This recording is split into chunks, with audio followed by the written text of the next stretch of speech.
I mean, she practices, you know, a lot of people in the industry practice sacrificing. You know what I mean? Santeria, Santeria, you know, you sacrifice animals and stuff, and, you know, you ask for stuff in return. I know a lot of rappers that do it. What? You ever sacrifice something? I've never done that, but hey, I can't wait to get into that tax bracket. Religion. Witchcraft to people, put people make people lose their mind. I put witchcraft on people, make people get diseases out of nowhere. I put witchcraft on people, make people get leprosy. I put witchcraft on people, make people get cancer. I mean, I did witchcraft to people. I gave people miscarriages. I gave people abortions. I put people in hospital for surgeries that didn't even have to go surgeries. I did witchcraft so people can lose their minds. I put spirits of bipolar, schizophrenia. I put spirits of disease on people. I put suicide spirits on people. I'd be up all night long praying. In Sanskrit, the term Tantra implies a set of spiritual practices that direct the universal energies into the practitioner, thereby leading to liberation from the physical level of existence.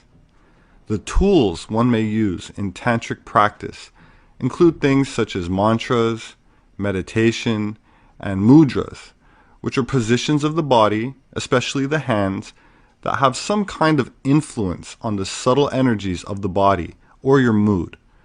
This is the real significance behind the Masonic hand gestures, which may be used as a subtle form of communication to other members, but in a more esoteric sense are employed in the harnessing and manipulation of energies, sometimes called chi, ki, orgone, prana, and vril. To put it in more practical and blunt terms, this energy is closely related to sex energy and is at the root of all mystery schools and religions. This universal energy is also referred to as light in many occult circles, with very high vibratory etheric properties, also called Lucifer, which is another term for light, or literally bearer of light.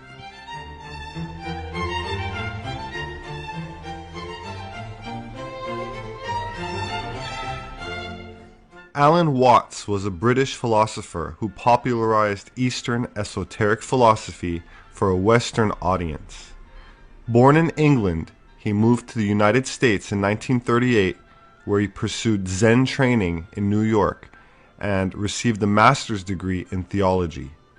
Watts went on to gain a large following, writing more than 25 books and articles, as well as recorded talks which still shimmer with a profound and galvanizing lucidity. The tantric sexual practice is allowing it to happen without forcing sexual relationship in any way.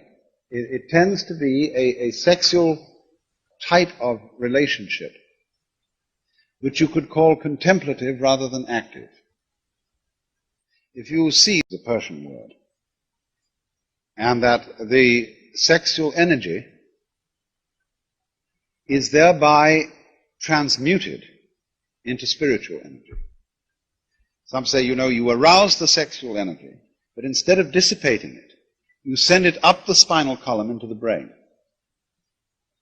You all know, presumably, the symbolism of yoga, of the kundalini, that at the base of the spine there is called the serpent. Kundalini, the serpent power.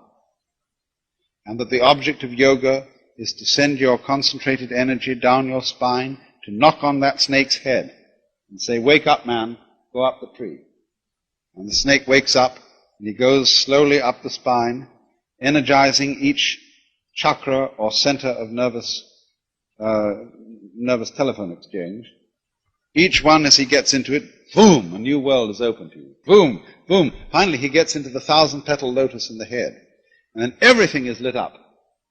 You know all things. And eventually he goes out through the top of the head, where there's the sun door. The head corresponds to the firmament of heaven.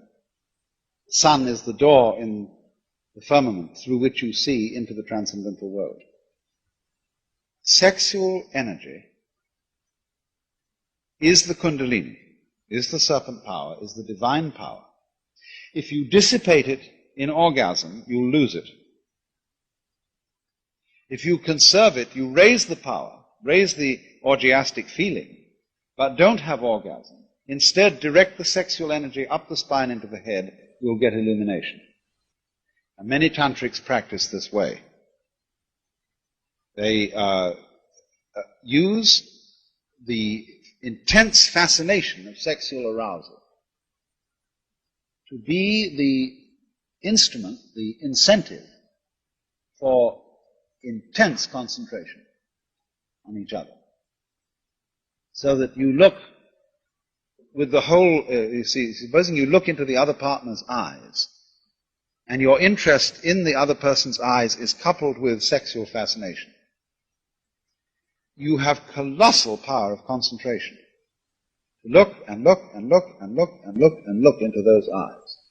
Now, if you concentrate long enough, you go into trance, and if you know how to handle trance, you go through trance into samadhi and so on and so on.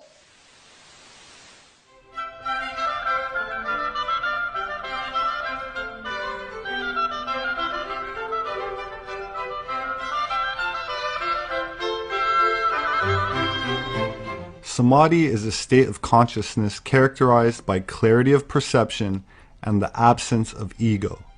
It's the state of consciousness sought by all schools of meditation, a piercing of the veils of one's own subconscious mind into the superconscious. It is in this ecstatic state that the phrase, "as above, so below," reveals its guarded occult meaning, where an individual is said to be able to perceive or even influence events outside of himself or herself. Samuel Ain Weor was a spiritual teacher and author of over 60 books of esoteric spirituality. He taught and formed groups under the banner of Universal Gnosticism, or simply Gnosis. Born in Bogota, Colombia, he published a book entitled The Perfect Matrimony that claimed to unveil the secret of sexuality as the cornerstone of the world's great religions. Great initiates that Master Samael Onveor knew in South America, whose name was the Dr. Arnold Krumheller, a great physician, doctor, from the University of Berlin. His inner name was Viracocha. Master Samael Onveor mentioned Viracocha in his book, The Perfect Matrimony. And he said, "This is the mystery of Baphomet. Instead of the coitus, which reaches the orgasm, sweet caresses, amorous phrases, and delicate touching should be lavished reflectively, keeping the mind constantly separated from animal sexuality, sustaining the purest spirituality as if the act were a true religious ceremony. Nevertheless, the man can and should introduce the penis and keep it inside the feminine sex to bring about a divine sensation upon both, full of joy, that can last for hours, withdrawing it at the moment the orgasm is near to avoid the ejaculation of semen. The transmission of magnetic fluids is ordinarily done through the hands and through the eyes. But it is necessary to say that there is no greater and more powerful conductor, 1,000 times more powerful, 1,000 times superior to others, than the virile member and the vulva as receptive organs." This is what Master Viracocha said. He, in other words, were disclosing the power of Baphomet. But many people didn't understand, even though he was also clear. This is the mystery of Baphomet. This is what the Master Samael Onveor wrote in the book Igneous Rose. He says, "The rose elaborates its perfume with the clay of the earth, which is the physicality. The slithering worm does not like the gardener who removes its clay. Our disciples will now comprehend on what basis do the tenebrous ones qualify the sexual alchemists as thieves. And the proof is this.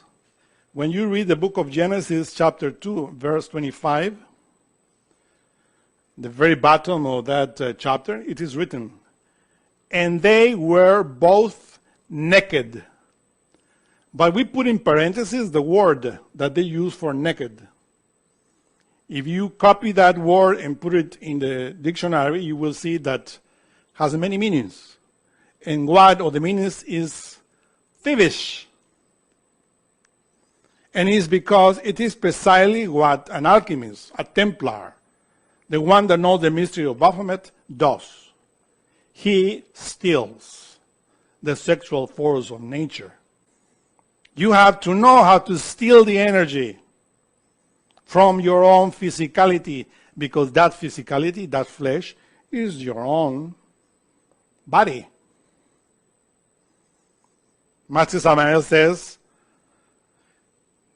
or the Genesis says, and they were both thievish, Adam and his wife, and were not ashamed, because they were stealing from their own development, spiritual development. Now the devotees of the path will understand why Christ said, the kingdom of heaven suffers violence, and the violent take it by force. Because this is how you develop the forces of heaven within you. The forces of heaven descends in your physicality, and you take it by force, by willpower. It's not easy. The weak succumb in the sexual act. And that's the mystery of Baphomet. You have to be a thief. And that's why the tenebrous, the fornicators from Klipoth accuse the alchemists of being thieves. Because we, when we transmute, we are really thieves. We like to steal for God. But it's not stealing like in this physical world, money or dollars, because that's stupid. He's stealing from his own energy, his own force, his own